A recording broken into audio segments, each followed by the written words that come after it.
여러분 안녕하십니까, 김만음입니다. 내년부터 아동수당을 모든 가정에 지급하기로 했습니다. 여야가 이번 정기국회 내에 법 개정에 합의했죠. 우리나라 복지제도 중에서 소득, 재산 수준 등의 조건 없이 대상자 모두에게 보편적 혜택을 주는 건 아마도 처음이라고 할 수 있겠습니다. 국회 보건복지위원회 여야 의원들 모시고 아동수당 전면화와 또 그 의미, 또 법 개정까지 남은 과제는 무엇인지 심층적으로 짚어보겠습니다. 내년부터 소득 수준에 관계없이 만 6세 미만 자녀를 둔 모든 가정에 아동수당이 확대 지급될 전망입니다. 여야 5당과 청와대는 저출산 문제의 심각성에 공감하고 아동수당법 개정에 초당적으로 협력하기로 했습니다. 아동의 기본적인 권리를 보장하고 복지 수준을 높이기 위해 도입된 아동수당 제도는 양육에 대한 국가 책임성을 강화하고 아이들의 건강한 성장을 지원하며 가정의 양육 부담을 덜어주는 제도입니다. 지난 9월 첫 지급을 개시한 아동수당은 그간 소득 상위 10%의 고소득층을 제외하고 선별 지급됐지만 상위 10%를 가려내는 데 드는 행정 비용 등이 문제로 제기되면서 여야가 보편 지급 변경에 전격 합의했습니다. 아동수당을 100% 주면서 보편적 복지를 향한 첫걸음이 시작되었다고 생각을 합니다. 굉장히 중요한 전환입니다. 아동수당 100% 확대는 국가적 재앙으로 다가오고 있는 저출산 문제를 극복하기 위한 불가피한 최소한의 선택이라는 점을 말씀드립니다. 여야의 이번 합의로 아동수당의 정책적 효과와 향후 보편적 복지의 확대 여부에도 관심이 모아지고 있습니다. 이번 주 토론당당에서 아동수당 확대를 둘러싼 과제를 집중 토론해 보겠습니다.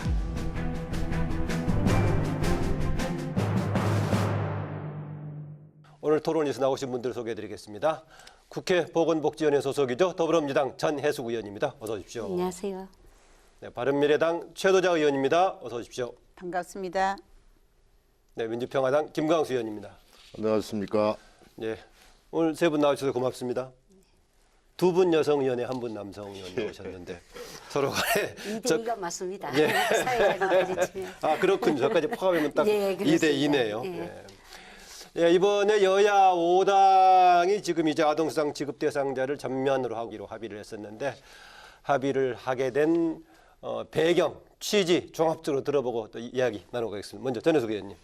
네, 늦은감이 있지만 3당이 합의해줘서 너무 고맙다는 생각을 합니다. 원래 저희가 보건복지에서 주장을 할 때 100% 다 줘야 된다. 이거는 행정비용이 분명히 우리가 지급하는 돈보다 더 많이 든다. 이런 주장을 저희가 상임위에서 했었거든요. 그래서 우리 보건복지위원들이 어느 정도는 합의를 해줬는데 마지막 부분에 원내대표 간에 공무원 수를 늘리느냐 마느냐 이런 협상 과정에서 이게 10%로 된 데 대해서 너무 지금 아쉽습니다. 그러나 이제 많은 국민들이 이런 이야기를 합니다. 저한테 불평불만을 막 늘어나요.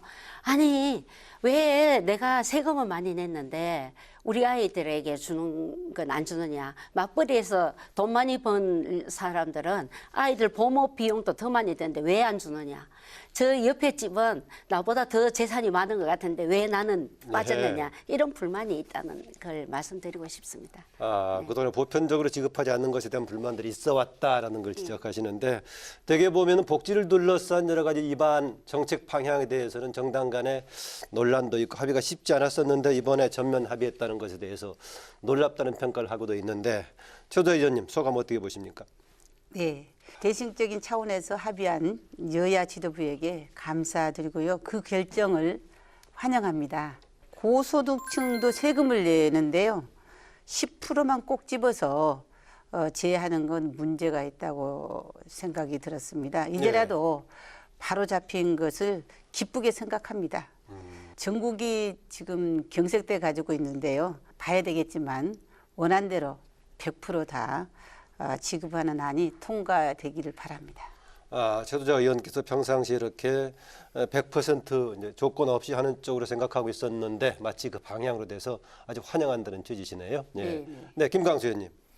예, 우선 저는 그 아동수당을 100% 지급하자라고 하는 아동수당법 개정안을 제출한 의원으로서 이번에 여야정이 청와대에서 합의를 이끌어낸 것에 대해서는 전적으로 환영을 합니다.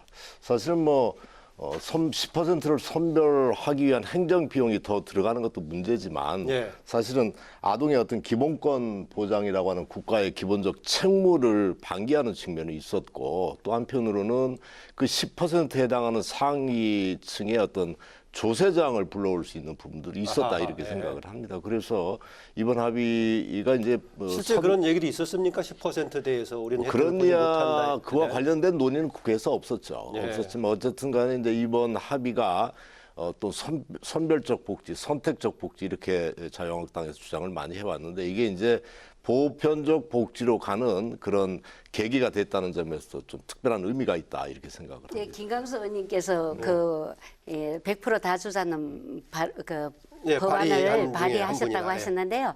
사실은 이거 제일 최초로 발의한 사람이 저거든요. 아, 예.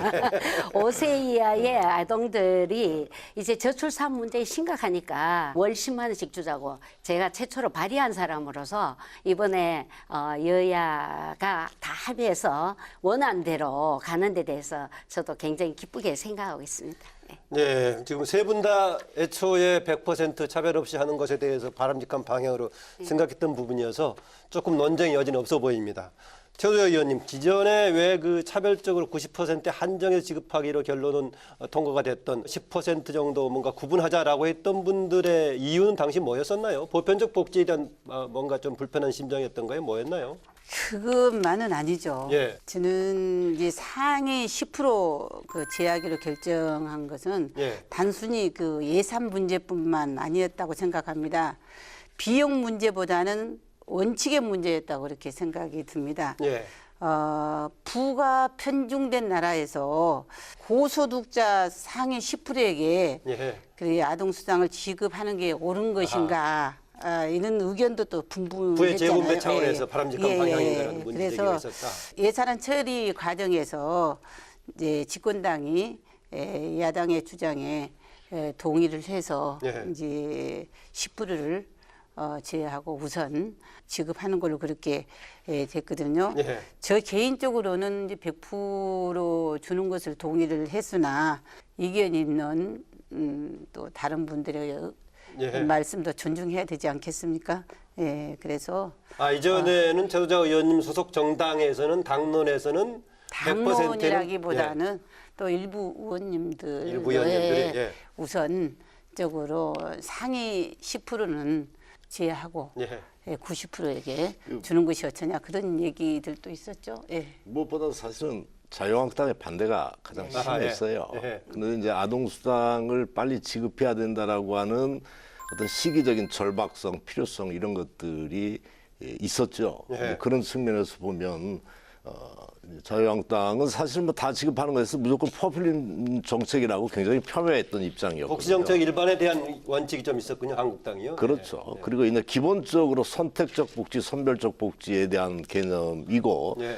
전체를 다 지급하는 것들에 대한 것은 철학적으로 동의하지 않는 것들이 기본이었다, 이렇게 생각을 합니다. 그런데 이제 사실은 원칙적으로는 이제 저는 그래요. 저는 원칙적으로는 모든 분들에게 다 지급하는 보편적 복지가 맞다, 이렇게 생각하고 있고, 예. 근데 실제로 선별하는 과정 속에서 현장에서 여러 가지 문제가 굉장히 많이 발생합니다. 제가 이제 문제 사례 하나 보니까요. 예. 전라남도 구례군에서는 이번 9월달에 첫 아동수당 지급하면서 상위 소득자 1명을 가려내기 위해서 무려 685명의 서류를 검토하는 일이 있었어요. 예. 이건 뭐 행정 낭비고 대표적인 이 비효율이죠. 예. 그래서 이런 선별 기준에 대한 불만도 끊임없이 있었고, 그래서 하여튼 이 아동수당 부분들은 기본적으로 보편적 복지가 맞다, 이렇게 생각을 합니다. 네, 그럼 어쨌든 간에 그동안 그랬는데 최근에 이렇게 생각이 바뀌어서 특히 자유한국당에서 합의하게 된 뭐 다른 배경 같은 게 있었나요? 예.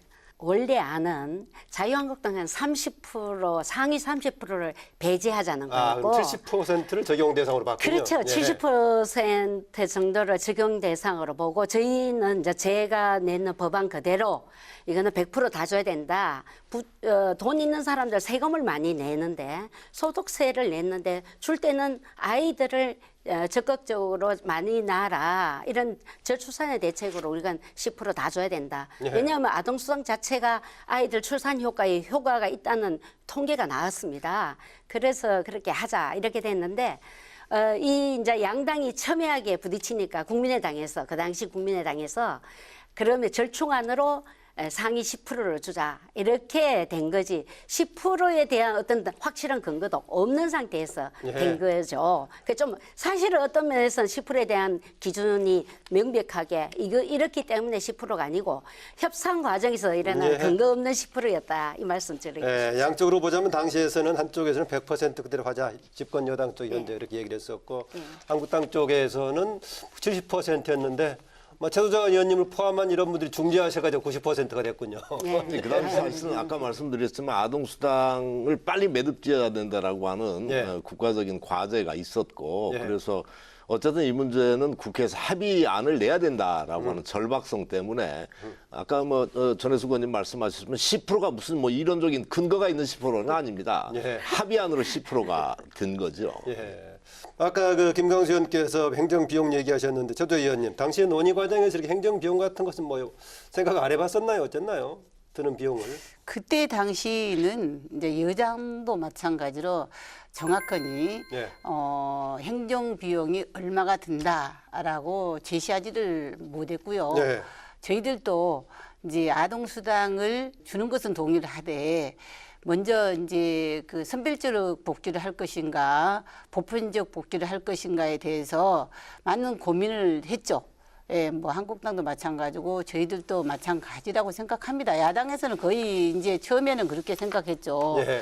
그랬는데 그렇다면 우선 그 상위 10% 정도라도 제외하고 얼마라도 예. 더 갈 수 있게끔 못 사는 사람들한테 단 얼마라도 더 갈 수 있게끔 하면 얼마나 좋겠느냐. 예. 예, 그런 차원에서 결정된 것 같습니다. 예. 이제 10만 원씩 이제 지급하는 게 시작 단계이기 때문에 굉장히 중요한 의미를 가질 수 있겠고요. 또 보기에 따라서는 과연 10만 원 가지고 얼마나 보탬이 될 것인가라고 생각할 수 있을 것인데 지금 시행한 지가 지금 한두 달 지났는데 어떻습니까? 지금 이제 관련 상임위 소속으로서 받는 분들 가정들에서의 만족도라든가 반응 나온 게 있습니까? 어떻습니까? 예, 못 예. 받는 사람들은 도대체 누가 이 10%를 만들었느냐. 정말 제도에 대한 불만이 예, 컸군요. 제도에 대한 아니 도대체 무언 근거로 이렇게 맞벌이 하는 것도 죄냐?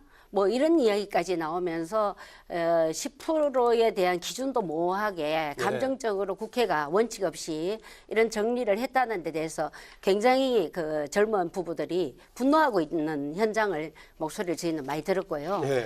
그리고 우리가 사실은 다른 나라에서는 10만 원 예를 들어서 10만 원 주면 두 번째 아이를 낳으면 20만 원을 준다거나 이렇게 증가해서 더 주고 그래 네. 출산 장려를 하고 있는 상황이거든요. 10%까지 추가해서 100%를 주게 되면 추가되는 예산이 얼마 정도 지금 연드나요? 지금 현재 우리가 다 추계를 하게 되면 한 1조 정도에서 이렇게 들어가고 있습니다. 그렇다고 예. 본다면 한 1,000몇억 정도가 추가로 들어가겠네요. 그렇습니다. 예. 크게 아까 많이 얘기하셨던 들어가는 거는. 행정 비용에 맞먹는 수준이 되겠네요. 10% 추가 해봐도. 정확히 지금 90% 지급하면 1조 9,250억. 예. 여기다가 10%를 다시 추가하면 1,230억 정도가 추가가 돼서 예. 2조 480억이더라고요. 이런 정도가 들어가는데 일단 아까 전혜숙 의원님도 말씀하셨지만 배제된 10%에 대한 불만들이 실제로 맞벌이 가정에서 있었고 아하, 예. 또 저희 딸도 맞벌이 가정인데 그런 불만들을 하더라고요. 그리고 그래서 국회로까지 직접 해당 상임위로 민원까지 들어오게 됐습니까? 아하. 그런 면이 개별적으로 많이 들어왔습니다. 예. 그리고 이번에 보니까 그 만족도와 관련해서는 세계일보에서 온라인 설문조사를 했더라고요. 그래서 보니까 아동수당이 양육 부담에 도움이 된다 이런 의견이 한 66% 정도 되고 예. 별로 도움이 안 된다 그렇지 않다 이게 한 34% 정도 돼요. 그래서 보니까 아마 이 심리가 아동수당이 실제로 자녀 양육에 큰 도움이 되기를 바랐던 그런 그 부모들 입장의 기대 심리가 많이 반영된 것이 아닌가 이런 생각이 들어요. 그러니까 기대는 많이 했는데 예. 실제 10만 원으로는 만족스럽지 못하다 이런 것들을 반영한 것이 아닌가 이런 생각을 합니다. 네. 최 의원님도 주변에서 반응 좀 많이 들으셨겠네요. 네, 그러죠. 지금 전 OECD 국가가 지금 35개 국가잖아요. 예. 예, 또 곧 한 개 국가가 지금 들어온다 하는데 정계층을 지원하는 나라는 한 20개국 됩니다. 예, 20개국 돼요. 그러면은 그 정계층을 지원하는 이제 나라 중에서 한 균열적으로 이렇게 그 지원하는 나라는 한 15개 나라 됩니다. 예. 예. 그러면 차등적으로 지원하는 나라는 5개의 나라 정도 되고요. 근데 중요한 것은 아동수당을 주지 않는 나라가 4나라가 있었어요. 예. OECD 국가 중에서요. 예, 예. 그런데 그게 4나라 중에 우리나라가 그게 포함됐다는 거죠. 예. 예. 뭐 이제 그래서 최근에 이제- 이제 시행을 했으니까. 예, 예, 예. 어느 것이 더 바람직할 것인가 서로 고민해서 예. 이제 10% 제를 했지 않겠느냐 그렇게 보면은 예. 간단할 것 같습니다. 예, 다른 나라에 비해서 우리가 뒤늦게 좀 도입했던 것에 아쉬움을 얘기하고 있는데요. 지금 그동안에는 상대적으로 한국 당에서는 이게 좀 파퓰리즘 의존하는 거 아니냐고 비판적이었다가 최근에 전격적으로 합의를 했는데요. 그러면서 점진적으로 그 액수도 늘려가고 대상도 현재 그 6세 미만에서 계속 초등학생 학년까지 가자 얘기하고 있습니다. 물론 예. 취지는 그 복지 차원보다는 저출산 대책에 초점이 있다. 영어는 그렇게 쓰고 있는데 그 방향에 대해서는 어떻습니까, 전혜숙 의원님? 확대 정액 방향은요? 확대 정액은 해야 되죠. 예. 그런데 이제 우리 역량에 비춰 봤을 때 그 어떻습니까? 뒤늦게 철들었다는 그런 느낌이 제가 예. 드는데요. 예. 근데 그것이 과연 진실인지는 좀 더 두고 봐야 됩니다. 왜냐하면 이분들이 그 지금 10만 원 주는 이걸 가지고 상임위에서고 본회의에서 그렇게 처절하게 여러 가지 문제 제기를 하고 70%만 줘야 된다. 이거 10만 원 왜 주느냐 포퓰리즘이다. 이런 정도로 이야기를 했습니다. 저희 당에서 대통령 공약 사업으로 기초노령연금 30만 원 저희들이 인상하고 또 아동수당 이거 저희들이 10만 원 이거 할 때 5세까지 하는 데는 우리나라 국가 전체 예산에서 이 정도 수준에서는 맞지 않을까. 예. 부양 의무자를 폐지해야 되고 이런 여러 가지에서 거기에서 다 예산을 짜서 실현 가능한 예산을 만든 거거든요. 그래서 지금 현재 약속을 지킨 대로 약속한 대로 저희들이 지켜가고 있지 않습니까? 네. 그래서 과연 이걸 지금 현재 하기 좋은 말로 지금 이야기를 하지만 이것에 대해서 어떤 추계라든가 이게 지금 현재 우리 예산에서 가능한지는 우리가 좀 더 논의를 해야 되고요. 네. 저는 뭐 오히려 더 논의가 필요하다는 12세보다 것이군요. 네. 18세까지 해주는 것이 오히려 외국에 의해서도 그렇게 하고 있으니까 그 부분에 대한 전반적인 논의를 펼쳐놓고 우리가 봐야 된다. 저는 그렇게 봅니다. 예, 목표까지는 18세까지도 볼 수 있지만 최근에 우리의 조건이라는 역량을 조금 논의를 예, 그리고 해봐야 저희들이 된다. 또 상임위에서도 네. 저희가 계속 이 행정 비용이 든다라고 더 많이 든다. 지급하는 것이 오히려 더 적게 든다. 이 이야기를 저희들이 상임위에서 계속 했습니다. 아하, 예. 속기록에도 다 있어요. 그렇게 주장했는데 불구하고 자유한국당은 네. 그걸 안 받아들였거든요. 견해 차이 때문에 그랬다는 예, 거군요. 그랬는데 지금 현재 이렇게 하니까 갑자기 생뚱맞은 느낌이 들고 이게 진실일까? 예, 그 예. 진정성이 굉장히 의심되기도 하는데 사실은 우리가 그 방향으로 가야 된다. 그것보다 더 많이 해줘야 된다 하는 생각에는 저는 동의를 합니다. 예, 액수 정액과 대상 확대 한국당이 전격적으로 이렇게 상당히 제안을 했었는데 그 속도라든가 현실적인 가능성 지금 나눠보고 있습니다. 어떻습니까? 방향 자체는 지금 필요하다고 보십니까? 김성태 대표께서 왜 갑자기 변했냐 그러니까 갑자기 안 변하고 언제 변하냐 이렇게 답변을 했더라고요. 예. 변하긴 변한 거군요. 아, 그러니까. 글쎄요, 이제 아까 그 전혜숙 의원님 말씀하셨지만 이렇게 보편적 복지에 대한 접점이 마련된 것은 의미 있는 진전이다, 예. 통큰 합의다, 뭐 환영을 하지만 뭐 몇 가지 의구심들이 있어요. 이것을 합의해주고 남북협력기금이라든지 뭐 일자리 예산이라든지 몇 가지 이것을 서로 교환하겠다라고 하는 내부 뭐 속셈이 있다 뭐 이런 이야기들도 있는데 일단 저는 자유한국당의 정책이 너무 널뛰기예요. 이제 예전에 보면 오세훈 서울시장이 시장직 사퇴한 거 시장직 내려온 것이 지금 무상급식 문제 때문에 내려왔지 그런데 않습니까? 오늘 그 자유한국당의 의원분이 참석 안 하셔서요. 예, 그래요. 너무 또 성토하는 쪽의 의견보다는 제가 과거의 생각이 예. 바뀌었으니까 현재. 예, 그 말씀을 드리려고 하는데 하여튼 일단 자유한국당은 정책들이 너무 널뛰기다 뭐 이런 측면이죠.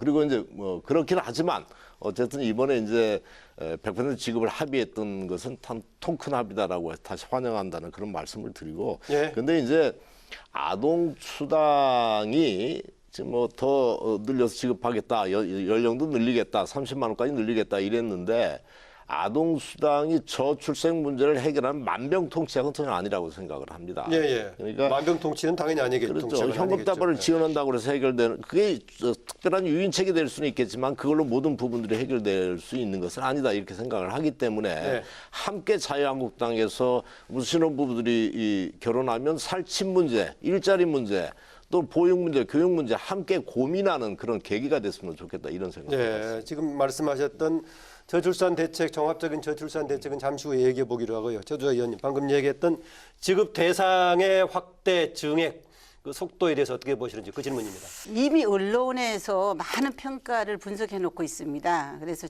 굳이 저까지 다른 당에 내놓은 그런 정책을 평가할 필요는 없다고 생각을 합니다. 예. 대신해서 저는 좀 다른 관점에서 예산 정국을 보고 있는데요. 예. 이제 우리 정치권이 예산 포퓰리즘을 경계를 해야 할 것 같다는 그런 생각을 해봤고요. 그 생각은 있으시군요. 예, 그 생각을 해봤고 내년에 현금성 복지가 33조 원이나 됩니다. 그래서 역대 최고라고 합니다. 그래서 현 정부 2년 만에 10조 원이 이제 늘어서 현금을 직접 받는 사람이 1,000만 명이나 돼요. 예, 그래서 언론에서는 세금 살포라는 가격한 그런 표현으로 재정 포퓰리즘을 하고 있다 이런 지적도 이제 한 적이 있습니다. 예. 이 정부가 이렇게 나오니까 또 한국당에서는 7조 원 증액하겠다. 정부 약속보다 이제 더 주겠다는 거죠. 예. 이런 기조로 맞대응하는 게 과연 좋은 일인가 하는 그런 생각을 이제 안 해볼 수가 없고 예. 이제 예산이라는 것은 얼마나 시급한가, 그 다음에 형평성에 맞는 예산인가, 또 얼마나 적정한가 이런 것을 근거로 해서 예. 예산의 수립과 심사가 이루어져야 된다고 생각합니다. 이런 프로세스가 현재 이제 잘 안 되고 네. 또 뭐 우발적으로 예산 증액도 합니다. 그래서 저는 예산을 수립하는 행정부나 그다음에 심사하는 입법부가 모두 다 고민을 해서 시급성이라든지 형평성이라든지 적정성에 맞게끔 이제 내년 때 예산은 네. 마무리를 잘 지어야 된다고 그렇게 생각합니다. 아동수당에 대해 적극적으로 환영을 하지만은 다른 부분에서 현금성 지원이라든가 포퓰리즘이 많이 반영된 것은 경계를 해야 된다라고까지 얘기해 주시네요. 같이 앞으로 많이 좀 논의를 예결이 뭐 심의 과정에서 해야 할 것 같은데. 예, 아동수당 같은 경우에는 저희가 다 올해 예산으로 보면 국비는 1조 900억이 들어가고 이게 지방 비용이 한 4천억 정도가 들어갑니다. 네. 그래서 국비가 많이 들어가는 건 아니에요. 그런데 이제 자유한국당이 주장하는 대로 하면 4조 2천억 정도가 국비가 들어갑니다. 예.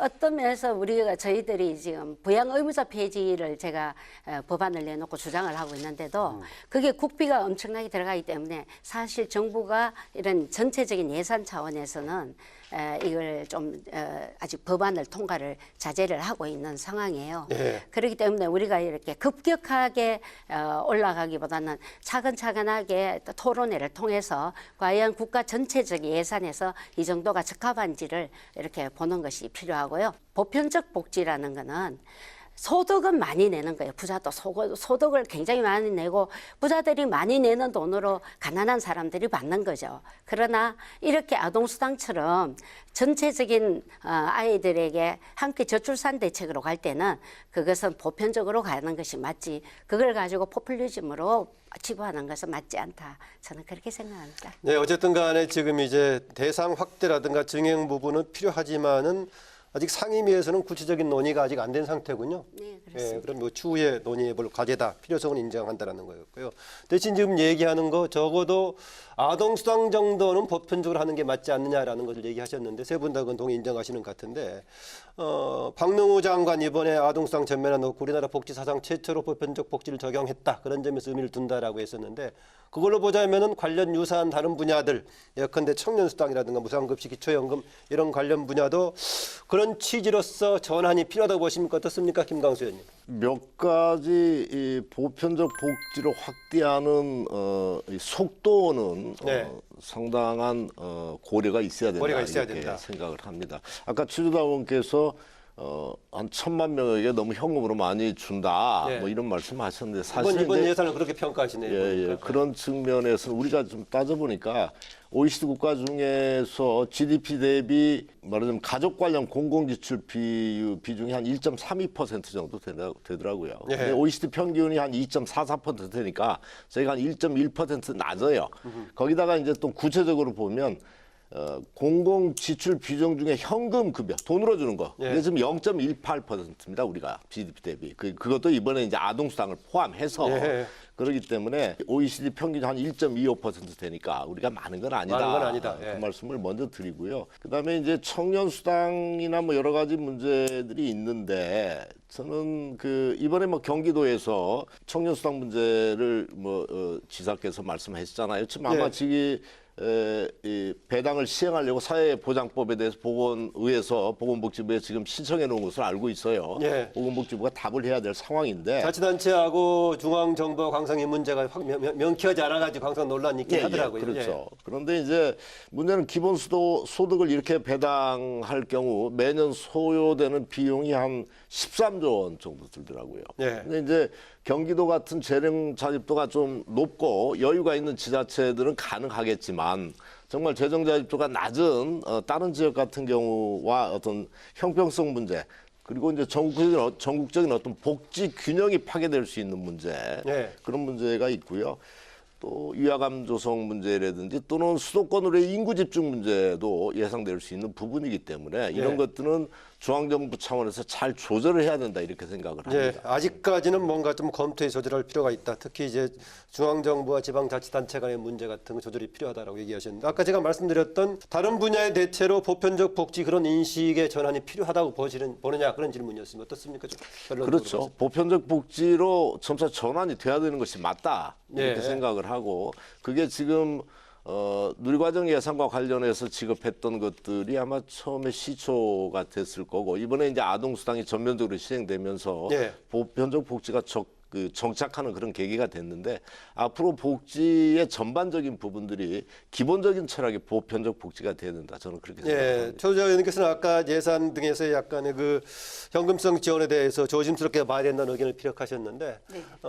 청년수당을 비롯한 그동안 논의가 됐던 무상급식 관련 이런 것들 이번을 계기로 보편적 복지로 전환이 필요하다고 보느냐, 그런 질문입니다. 네, 방금 김강수 의원님께서 현금성 복지에 대해서 제가 말씀을 드렸더니 그게 대한 프로테지까지 말씀하셨는데요. 예. 물론 저도 압니다. 우리나라 복지 지출은 서구 복지 국가의 약 2분의 1 내지는 3분의 1 수준이라는 것을 압니다.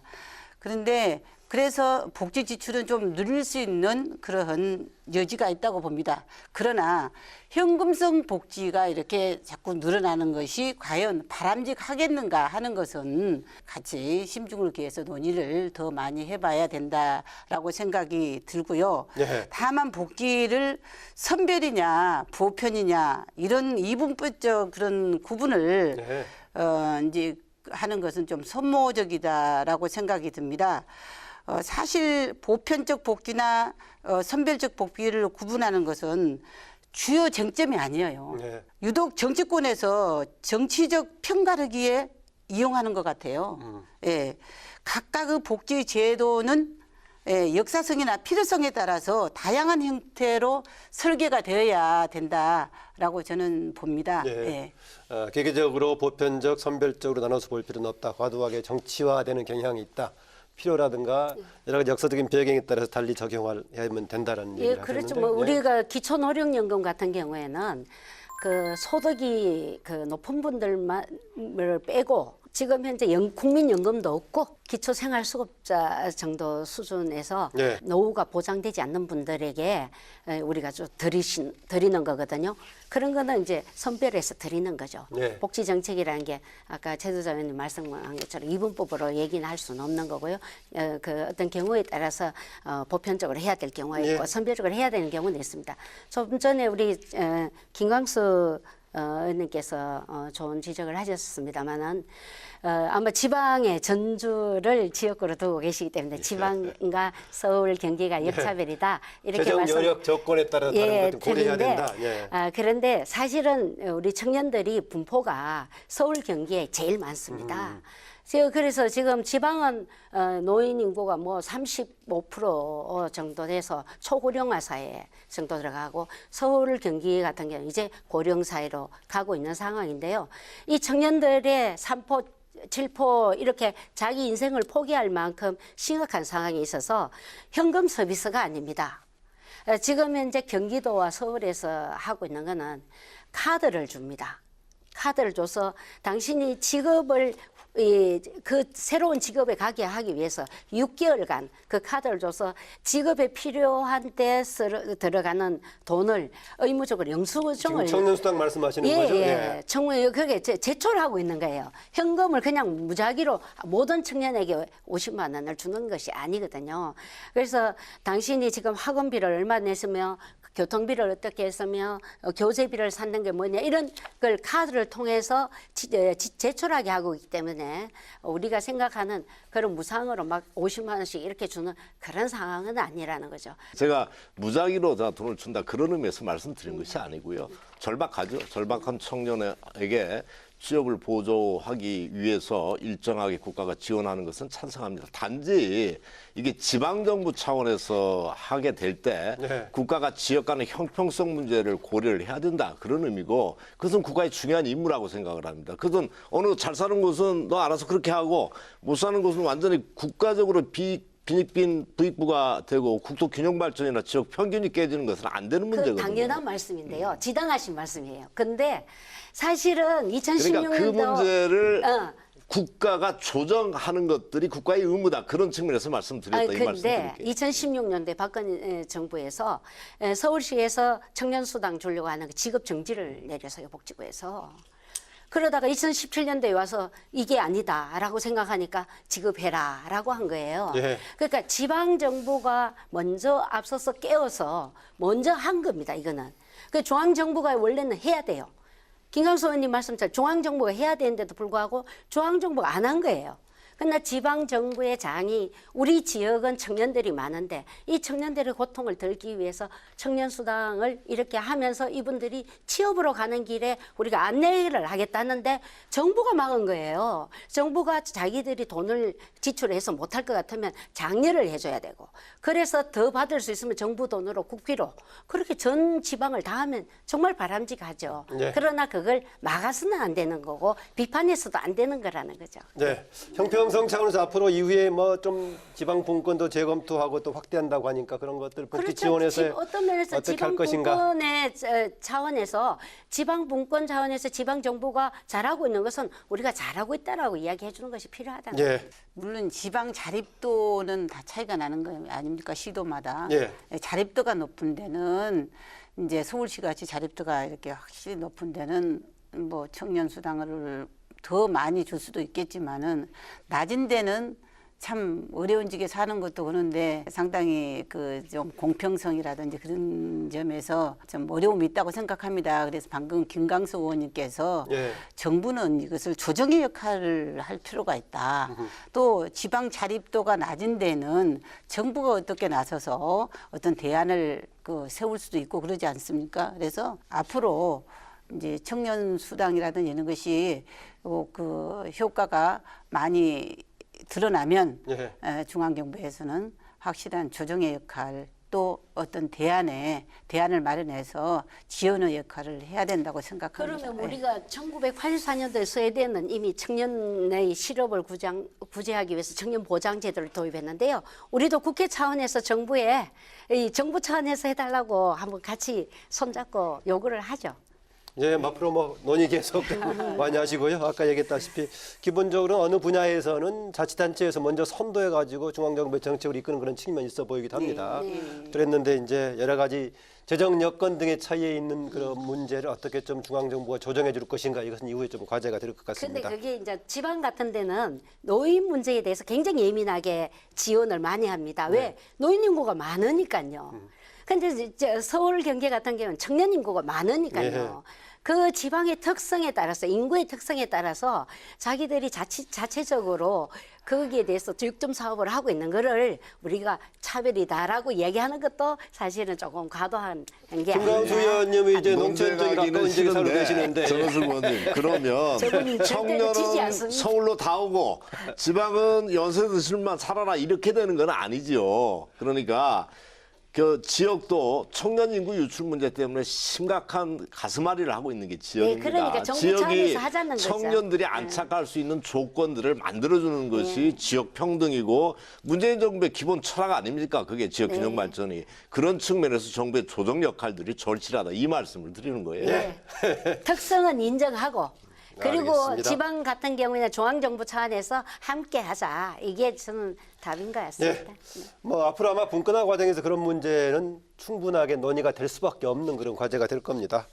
기본적으로 아동수당 관련해서는 큰 틀에서는 복지 정책이지만은 또 직접적으로는 저출산 문제와 관련이 돼 있는데 과연 저출산 관련해가지고 얼마나 유효한 대책이 될지 아까 김광수 의원님 만병통치약은 아니다. 당연히 만병통치약은 아니는데요. 현재 우리나라 저출산 문제 심각하죠? 네, 심각합니다. 지금 현재 외국 OECD 나라 중에서는 제일 꼴찌입니다. 이제는 뭐 30만 정도의 수준으로 출생률이 이렇게 가면 우리나라가 이제 정말 세계에서 예. 대한민국이 소멸되는 국가 중에 하나가 될 거라는 이런 예언처럼 그렇게 될 가능성이 많기 때문에 지금 현재 보육만 우리가 무상으로 지금 정부가 지원하는 것이 아니고 아동의 전반적인 저출산 문제에 대해서 정부가 돌아볼 때다 예. 이렇게 생각합니다. 예, 뭐 이것도 부분적으로 효과가 있겠지만은 종합적인 대책이 있어야겠죠. 저출산 문제에 대해서는 최도자 의원님. 네, 그렇습니다. 그 아동수당을 10만 원 준다고 해서 저출산 문제가 다 해결되는 거 아니지 않습니까? 예. 좀 이제 앞으로 아동수당도 연차적으로 좀 인상을 해서 지원하면은 더 도움이 많이 되겠죠. 그러나 지금 저출산 문제가 좀 심각하잖아요. 예. 6.25 전쟁 후에도 예. 50만 명의 출산을 했답니다. 그런데 작년에 36만 명 출산을 했어요. 정말 예.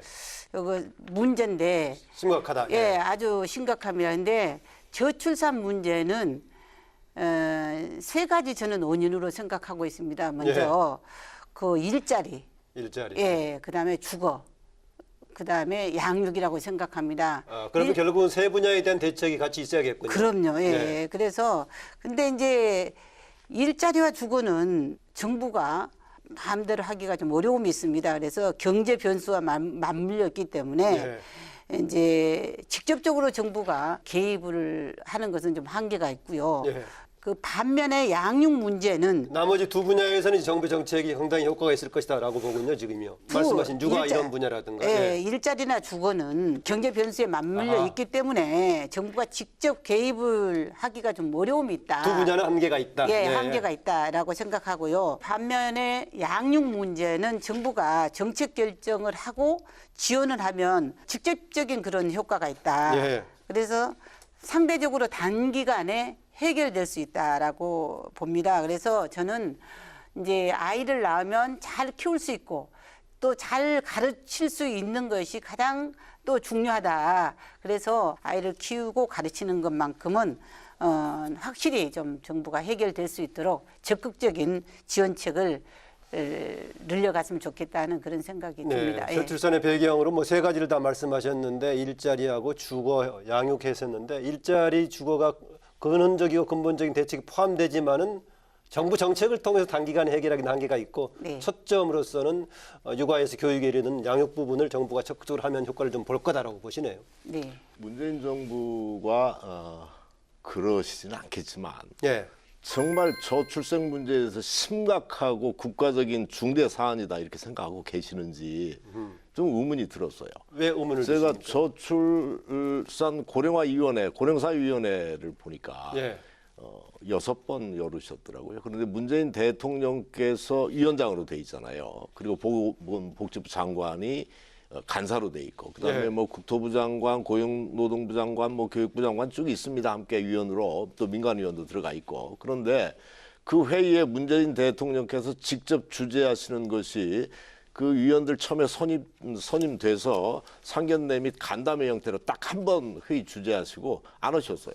저는 청와대에 이 출산과 관련된 그 지표라도 좀 걸어놓고 네. 정말 동래야 되는 부분들이 아닌가.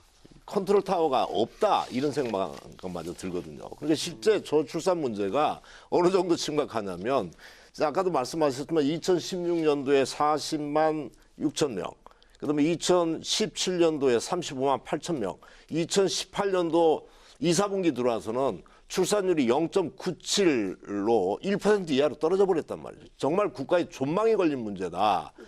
이름에도 불구하고 사실은 남북 문제라든지 경제의 어려운 문제라든지 이런 것들에 밀려서 이 저출생 문제가 전면에 드러나지 않아요. 역대 정부 어느 정부도 다 저출생 문제 중요하다 다 이야기는 하지만은 당면 문제에 다 가려져서 저출생 문제가 항상 뒷전으로 밀려왔어요. 예. 그런 사례를 나는 반복하지 않았으면 좋겠다. 이런 절실한 마음을 좀 드리고 예. 관련해서 말씀을 드리면 내년 저출생 관련 예산이 약 24조 1,600억 정도 제가 빼보니까 그러더라고요. 그런데 예전에 박근혜 정부에서 했던 것과 똑같아요. 저출생과 관련된 예산들이 문화예술 교육 활성화 예산 502억 문체부에 이게 또 뭐 과기부에 소프트웨어 전문 인력 양성 375억 이게 다 좀 저출생 예산으로 들어가 있어요. 이런 일들을 반복하면 안 되거든요. 그러니까 저출생과 관련해서 조금 더 좀 절박성이 있어야 된다. 예. 이런 현 정부에서조차도 이런 말씀을 좀 드리고 그러기 위해서는 아까 말씀드린 대로 대통령이 위원장으로 하고 복지부 장관이 간사하고 각 장관들에서 그런 문제가 이제 일자리 문제, 고용노동부, 주거 문제, 국토교통부 이렇게 좀 함께 힘을 합쳐서 전 부처가 대통령의 의지 하나에 함께 움직일 수 있는 시스템이 좀 마련되지 않으면 안 되겠다. 이런 생각을 저는 갖는 거죠. 잠깐 아까 그 얘기하신 그 수치는 1% 미만인가 1인 미만인가 1인 미만이 맞죠? 가구당 출산율이 일 1인 미만이요. 1 미만으로 떨어져 버린 %가 거죠. 아니라 미만. 예, 1%가 아닙니다. 1인 1 미만으로 떨어진 거죠. 지금- 효과적인 저출산 지금 대책 얘기하고 있습니다. 예. 효과적인 저출산 대책은 정부 의지에 대해서 약간 아쉬워하고 계셨는데 그거는 제가 조금 이따 다시 말씀드리겠습니다. 얘기하십시오. 이게 저출산 제일 대책입니다. 중요한 거는 예. 청년들이 취업을 빨리 못한다는 데 있습니다. 청년들이 우리가 수당까지 주고 이렇게 하지만 청년 취업률이 지금 굉장히 심각합니다. 그래서 실직하는 그 율이 한 34% 정도 되고 이러니까 결혼이 늦어지는 거예요. 그러니까 돈을 벌어야 결혼을 할 거 아닙니까? 1차적으로 일자리 문제가 크다. 예, 일자리 문제가 가장 심각합니다. 그렇고 그다음에 일가정 양립이 안 되는 거죠. 그래서 이 문재인 정부에 들어와서 아이 돌봄 서비스를 위해서 대폭 이번에 예산을 확대했습니다. 확대하고 아이 돌봄을 위해서 가정에서 또 직장에서 아이 돌봄을 함께 할 수 있는, 그러니까 직장 어린이집을 많이 양성을 해야 되는데도 불구하고 직장 어린이집을 확대할 수 없는 어떤 그 변화 그게 있거든요. 직장이 너무 비좁다거나 이래서 못할 때 아이 돌봄 서비스를 좀 더 확대하자 이렇게 해서 하고 있는데 어떤 분들은 그래요. 아니 아기를 왜 안 가져요? 그러면 하늘을 봐야 별을 따죠. 남편이 직장에서 돌아오는 시간이 너무 늦다는 겁니다.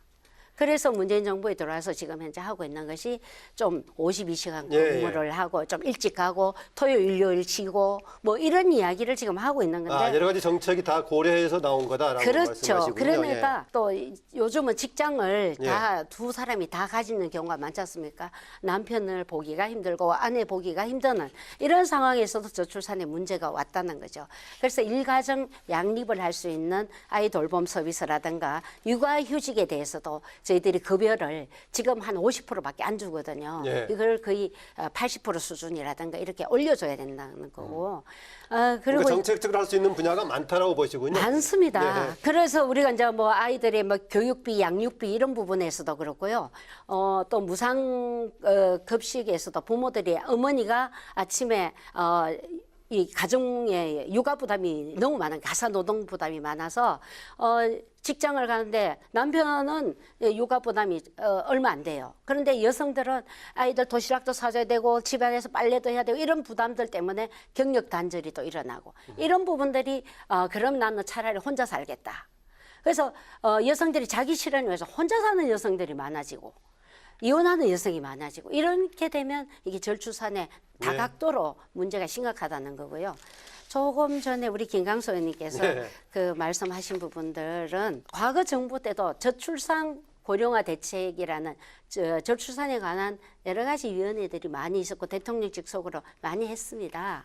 그러나 이 저출산의 문제는 대통령 혼자 할 수 있는 것도 아니고 청와대 컨트롤 타워에서도 할 수 있는 부분이 아니고 네. 사실은 각 부처별로 이 지금 제가 조금 전에 설명드린 것처럼 일가정의 양립의 문제에 대해서 또 아이 돌봄의 서비스의 문제 그리고 또 우리가 근무 시간을 조절하는 문제 이런 각 부처에 다 들어 있습니다. 그리고 네.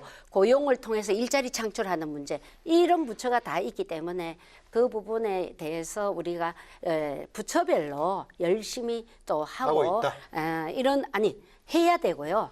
그거를 이제 컨트롤 타워를 하는데 대통령이 그걸 회의에 안 나갔다고 해서 대통령이 무관심하다. 저는 그렇게 보지 않고 대통령이 워딩으로 이런 부분에 대해서 각 부처에서 적극적으로 추진하라. 이런 거는 다 있기 때문에 좀 더 강력한 의지를 좀 가지셨으면 좋겠다는 강력한 의지를 의지에서 갖고 하고 말씀을 있는데 드렸어요. 더 강력하게 하라는 말씀으로 받아들였습니다. 알겠습니다. 아까 그리고 그 이제 각 부처별로 산발적으로 돼 있는 예산 정책이나 이런 것들이 통합적으로 조정하고 끌어갈 수 있는 중심이 있어야 되는데 그 중심이 지금 없어 보여요 여전히. 있습니다. 있는데, 그래서 예. 그런 말씀을 다시 그 한번 좀 저출산 현 고령화 정부에서는 대책에서 좀 우리- 새로워졌으면 좋겠다 이런 측면에서 그 말씀드린 겁니다. 다시 우리 뭐 또 대통령이 직속으로 둔 것도 거기에 대한 강력한 의지라고 보시고 예. 아까 최수정 의원께서는 특히 이제 양육 관련 부분이 정부가 정책적으로 할 게 많다라고 말씀하셨는데 조금 구체적인 사례 이 분야 이런저런 것 좀 들어줄 수 있겠습니까? 어떤 분야를 정부가 좀 적극적으로 해줬으면 하는 게요. 잘 아시다시피 아이를 낳으면은 예. 산후조리를 해야 되잖아요. 그 산후조리원에 또 가야 된단 말입니다. 예. 그 산후조리원에 가면은 그것이 전부 보험이 다 안 되기 때문에 2주만 병원 이제 조리원에 입원해 가지고 있어도 예. 그 사모로서는 상당히 또 부담이 되죠. 또 아이 어렸을 때 키우는 거 마찬가지죠. 지금 이제 부부가 같이 맞벌이를 많이 하고 계십니다. 네, 그러면 일가정 양립을 하게 되는데 예. 출산 휴가 육아휴직 하면 1년 예. 3개월 되나요? 네, 1년 3개월.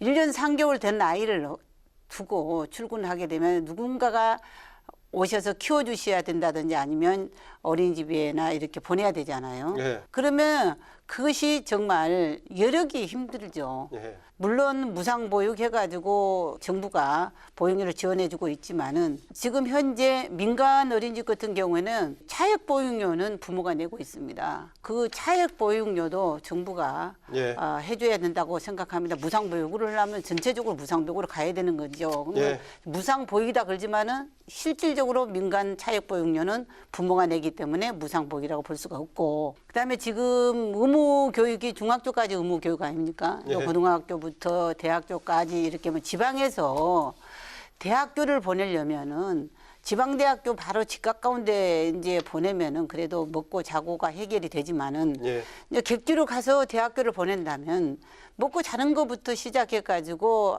학비라든지 그 뭐 많이 부모들은 부담이 된다는 것을 청년들은 압니다. 예. 과연 내가 결혼을 해서 아이를 낳아서 부부가 같이 살 수 있는, 내가 집을 마련할 수 있는 여력이 되는가? 예. 아이를 잘 키울 수 있는 그 여건이 되는가? 등등 고민을 많이 할 거 아니에요.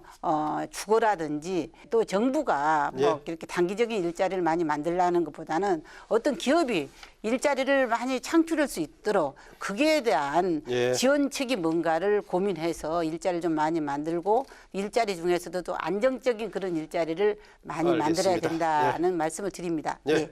지금 이제 여러 가지 분야가 필요하다고 말씀하셨는데 그건 보건복지 차원이 아니라 다른 상임위에서도 같이 협력해서 해야 될 만한 과제들이 있는 것 같습니다. 이 부분 마지막으로 이거 한 짧게 짚어보겠습니다. 일단 그 여야 정당들이 이번에 그 개정안을 통과시키기로 합의했는데 합의 과정에 합의는 했지만은 이후의 과정에서 조금 뭔가 좀 걸림돌이 있다거나 해결해야 될 과제들이 뭔가 좀 짧게 세 분 얘기 좀 듣겠습니다. 아동수당에 대해서는 저희들이 다 합의를 했기 때문에 외국에서도 이런 아동수당에 대해서는 거의 아까 최도자님 말씀하시는 4개 나라를 빼고는 OECD 등 나라들은 거의 다 지급하고 있습니다. 뭐 지금. 다른 지금 그 정책도 입법 때문에 뭐 좀 갈등이 있어 보이던데 이거 통과시키는 데는 문제 없어 보입니까? 어떻습니까? 제가 볼 때는 뭐 별 문제가 없다고 생각합니다. 왜냐하면 자유한국당이 앞서서 더 앞장서서 나가겠다고 했으니까 저는 가능하다.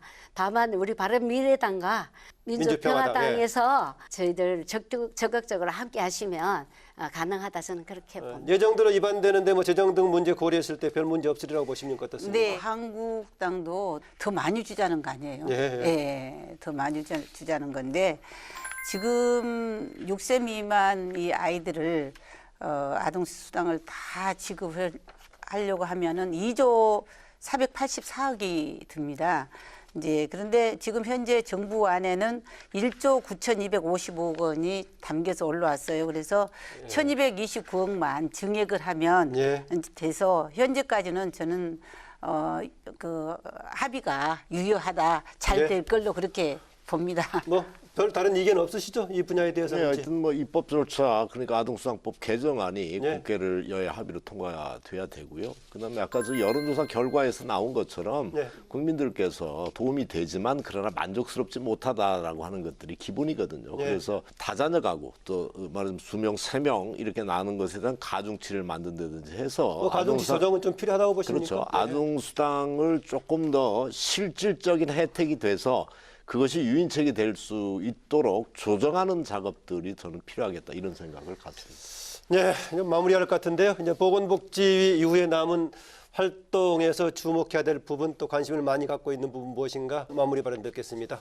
먼저 김광수 의원님. 저희는 이제 보건복지위원회는 사실 국민의 실생활과 밀접해 있는 위원회입니다. 뭐 거창한 담론들을 논의하는 곳들이 아니거든요. 그래서 앞으로 정말 어렵게 사는 고독사하는 일이 없도록 하는 것들이 기본적인 책무다 이렇게 생각을 하고 저출산 문제를 비롯해서 노인 문제라든지 여러 가지 장애인 문제라든지 이런 전반적인 이 보건복지원의 본래 영역에서 역할들을 열심히 잘 하겠다 이런 말씀으로 마무리하겠습니다. 네, 최도자 의원님. 네, 모든 행정부가 그렇지만은요, 특히 저희 그 상임위 소관 부처인 보건복지부와 유관 그 산하기관 업무는요, 국민의 그 삶의 질과 그렇게 직결되는 그런 부분이 있습니다. 그래서 국민들의 노후 자금이라든지 의료 서비스, 그다음에 생활을 안전을 담당하기 때문에요. 무엇보다도 소홀히 할 수 없는 그런 입장입니다. 그래서 특히 국민연금의 지속 가능성과 의료보험 보장성에 많은 국민들께서 관심을 가지고 있습니다. 그래서 국민의 눈높이에서 이 문제를 좀 더 깊이 다뤄봐야 되지 않겠는가 생각하고요. 국민 모두에게 복지 혜택이 골고루 돌아갈 수 있도록 좀 더 안전 환경을 제공하는 데 더 많은 노력을 하겠다는 말씀을 드립니다. 네, 전혜숙 의원님. 저는 복지가 경제라고 생각합니다. 조금 전에 저희들이 토론한 것처럼 아동수당을 통해서 저출산 문제를 해결하고 아이 돌봄을 통해서 저출산 문제를 해결하고 일가정 양립을 통해서 저출산 문제를 해결한다면 우리나라가 경제적으로 발전할 수 있다고 보고요. 청년 수당을 통해서 또 노인 기초연금을 통해서 그분들이 일자리로 다시 들어간다면 그것도 경제라고 생각합니다. 치매 국가 책임제를 우리가 해소하면서 일가정 양립에 어려움이 없고 어르신들이 노후를 자기 자존심을 지킬 수 있게 존엄을 지킬 수 있게 해주는 것 그것도 정부에서 일자리 예. 경제라고 생각합니다. 저는 이런 일에 앞으로도 계속적으로 국민을 위해서 일하겠습니다. 네. 오늘 세 분 고맙습니다. 네. 보편적인 복지냐 선별적 복지냐 이게 한때 논란이 됐습니다만 모처럼 여야가 보편적인 아동수당을 놓고 한마음이 됐습니다. 아이들의 양육이 곧 미래를 위한 국가의 의무라는 사회적인 공감대 속에서 결정된 만큼 법안 개정과 예산안 처리 그리고 시행까지 여야의 초당적인 협력을 기대하면서 토론당당 오늘 여기서 마무리하겠습니다. 안녕히 계십시오.